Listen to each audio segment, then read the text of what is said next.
రెడ్డిపై హత్యాయత్నంతో బళ్లారిలో తీవ్ర ఉద్రిక్తత చోటు చేసుకుంది. స్థానిక ఎమ్మెల్యే భరత్ రెడ్డి అనుచరులు గాలి వర్గీయుల మధ్య ఫ్లెక్సీ ఏర్పాటు విషయంలో వివాదం చెలరేగింది.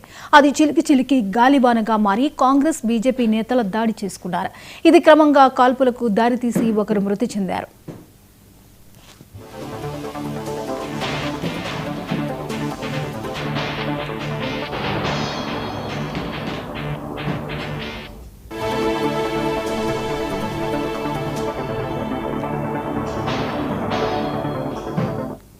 బళ్ళారి సెంటర్లో ఈ నెల 3న విగ్రహావిష్కరణ కార్యక్రమం ఉంది. ఈ సందర్భంగా ఊరంతా కాంగ్రెస్ ఎమ్మెల్యే భరత్ రెడ్డి అనుచరులు ఫ్లెక్సీలు కడుతున్నారు. అయితే గాలి జనార్దన్ ఇంటికి ఫ్లెక్సీ కట్టబోతుండగా అభ్యంతరాలు వ్యక్తమయ్యాయి. ఈ క్రమంలో ఎమ్మెల్యే భరత్ అక్కడికి చేరుకుని వేరంగం సృష్టించారు. విషయం తెలుసుకుని బీజేపీ కార్యకర్తలు పోటీగా అక్కడికి భారీగా చేరుకున్నారు. ಅವನಿಗೆ ಸತೀಶ್ ರೆಡ್ಡಿಗೆ ಎಲ್ಲರಿಗೂ ಕೂಡ ಇಲ್ಲಿಂದ ನೀವು ಜಾಗ ಖಾಲಿ ಮಾಡಿ ಒಬ್ಬ ದೊಡ್ಡ ನಾಯಕ ಜನಾರ್ದನ್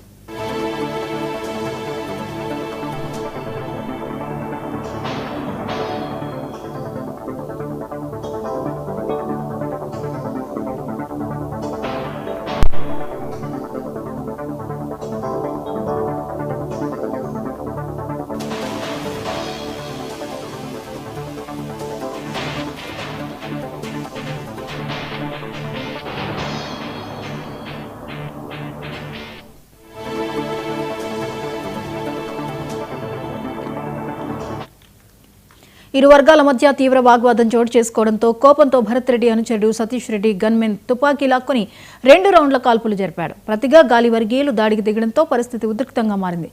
భరత్ రెడ్డి అనుచరులు 8 రౌండ్ల కాల్పులు జరిపినట్లు తెలుస్తోంది. మృతి చెందిన వ్యక్తిని కాంగ్రెస్ కార్యకర్త రాజశేఖర్గా పోలీసులు నిర్ధారించారు.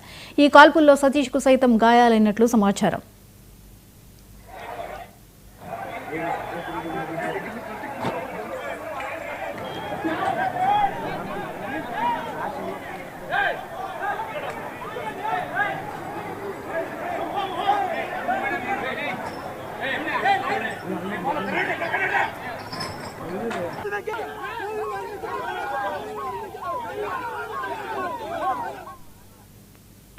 ఘటన తర్వాత తనకు తప్పిన ప్రాణాపాయం గురించి బుల్లెట్ను చూపించారు. తనను చంపేందుకు కాంగ్రెస్ ఎమ్మెల్యే భరత్ రెడ్డి స్కెచ్ వేశారని ఆరోపించారు. అయితే గాలి జనార్దన్ను చంపాల్సిన అవసరం తనకు లేదని భరత్ అంటున్నారు. ఈ ఘటనతో బళ్ళారిలో ఉద్రిక్తతలు తలెత్తకుండా పోలీసులు 144 సెక్షన్ విధించారు. ఈ అంశంపై మరిన్ని అప్డేట్స్ ని మా ప్రతినిధి కిరణ్ అందిస్తారు. కిరణ్, చెప్పండి, బళ్ళారిలో ఉద్రిక్త పరిస్థితులు నెలకొన్నాయి, వివరాలు ఏంటి?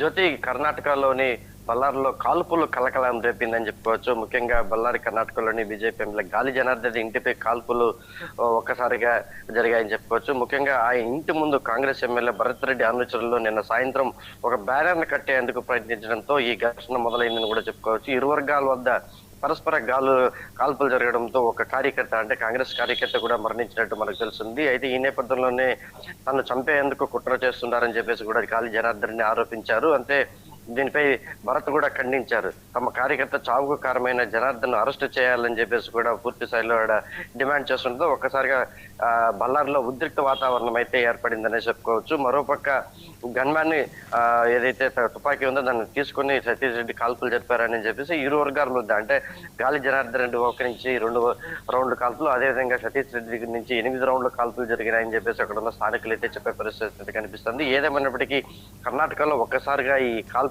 కలకలం పూర్తి స్థాయిలో కలకలం రేపిందని చెప్పుకోవచ్చు. ఇప్పటికే అక్కడ పరిస్థితిని అదుపు చేసేందుకు భారీ ఎత్తున పోలీసు బలగాలు కూడా అక్కడికి చేరుకున్నాయి. ఎందుకంటే రాత్రి నుంచి కూడా అక్కడ ఎప్పుడైతే సంఘటన జరిగిందో అప్పటి నుంచి ఆ సంఘటన స్థలంలో కూడా 144 సెక్షన్ అమలు చేశారు. మరోపక్క దూస్పేటలో పోలీస్ స్టేషన్ లో గాలి జనార్దన్ తో పాటు మరికొందరిపైన కూడా కేసు నమోదు చేశారు. పూర్తి వివరాలు అయితే తెలియాల్సి ఉంది. ఇప్పటికే గాలి జనార్దన్ పైన కూడా కేసు నమోదైనట్టు కూడా తెలుస్తుంది జ్యోతి.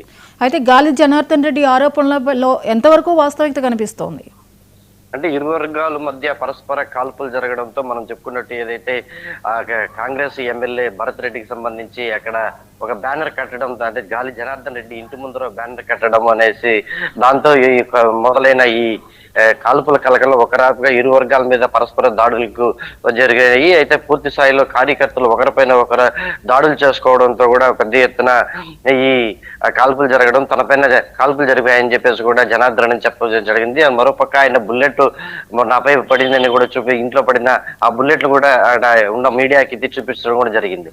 అయితే స్థాయిలో దీనికి సంబంధించి జాలి జనార్దన్ రెడ్డి మాత్రం ఇది పూర్తిగా ఖండించున్నారు. అది కావాల్సుగానే వీళ్ళు జనార్దన్ రెడ్డి వాళ్ళు సతీష్ రెడ్డి వాళ్ళు చేస్తున్న పని అని చెప్పేసి కూడా గాలి జనార్దన్ రెడ్డి చెప్పే పరిస్థితి కనిపిస్తుంది. అయితే భరత్ రెడ్డి సతీష్ రెడ్డి ఏదైతే ఫిర్యాదు మేరకు బ్రూస్పేటలోని గాలి జనార్దన్ రెడ్డిపై కేసు కూడా నమోదనేది తెలుస్తుంది జ్యోతి.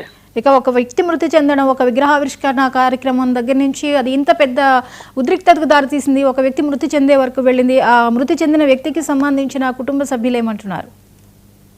మృతి చెందిన వ్యక్తి ఇప్పుడే కాంగ్రెస్ కార్యకర్తగా తెలుస్తుంది. తన కార్యకర్తకు మృతికి కారణమైన జనార్దన్ రెడ్డిని అరెస్ట్ చేయాలని పూర్తి స్థాయిలో అక్కడ ఉన్న కార్యకర్తలందరూ డిమాండ్ చేయడంతో ఒకసారిగా జనార్దన్ రెడ్డి పైన కేసు నమోదైనట్టు కూడా తెలుస్తుంది. మహర్షి వాల్మీకి విగ్రహం ఏర్పాటు విషయంలో ఈ వివాదం చెలరేగిందని చెప్పి కూడా అక్కడ పోలీసులు అయితే చెప్తున్నారు. అది ఏదేమైనప్పటికీ ఇది ఒక బ్యానర్ కట్టడానికా లేకపోతే మహర్షి వాల్మీకి విగ్రహాన్ని ఏర్పాటు చేసే విషయంలో వచ్చిన తగాదనా లేకపోతే పూర్తి స్థాయిలో విచారణ చేపట్టిన అనంతరమే పోలీసులు వెల్లడించే పరిస్థితి అయితే కనిపిస్తా ఉంది. ఏదేమైనప్పటికీ కర్ణాటకలో మాత్రం ఈ కాల్పుల ఒక్కసారిగా కలకలనిందని చెప్పుకోవచ్చు. ముఖ్యంగా గాలి జనార్దన్ రెడ్డి గతంలోనే మనం చూసుకున్నట్టు చాలా సార్లు జైలుకు ఉన్నాడు. ఈ నేపథ్యంలో ఒకసారిగా అతని అనుచరులు కూడా భారీ ఎత్తున అక్కడ ఉన్నాడు. ఎమ్మెల్యే బీజేపీలో కూడా ఉన్నాడు. ఇలాంటి పరిస్థితుల్లో కాంగ్రెస్ అదేవిధంగా బీజేపీ మధ్య ఇది గొడవ లేకపోతే వాళ్ళిద్దరి మీద పరస్పర గొడవల పాత కక్షలు ఏమన్నా ఉన్నాయా అనేది కూడా పూర్తి స్థాయిలో విచారణ అనంతరమే బయటపడే అవకాశం అయితే ఉంది. ప్రస్తుతానికి అయితే మాత్రం కర్ణాటకలో అంటే బళ్ళారిలోని అక్కడ మాత్రం 144 సెక్షన్ అమలు చేశారు. ఎందుకంటే పరిస్థితిని అదుపులో చేసేదానికి పోలీసులు అక్కడ అధిక సంఖ్యలో భారీ ఎత్తున పోలీసులు కూడా అక్కడికి చేరుకున్నారు. ఏదేమైనప్పటికీ ఈ రోజు ఉదయానికంతా ఈ సద్దుమణుగుతుంది అనుకున్నప్పటికీ భారీ ఎత్తున అక్కడికి కర్ణాటకలోని ఇట గాలి జనార్దన్ అభిమానులు కావచ్చు, అదేవిధంగా భద్రరెడ్డి అభిమానులు కావచ్చు భారీ ఎత్తున అక్కడికి చేరుకుంటారు. ఎటువంటి పరిస్థితులను తలెత్తుతున్న నేపథ్యంలోనే పోలీస్ అధికారులు మాత్రం 144 సెక్షన్ పెట్టి అక్కడ ఎవరిని కార్యకర్తలని అనుమతించే పరిస్థితి అయితే ప్రస్తుతం అయితే కనిపించలేదు. Right, thank you Kiran.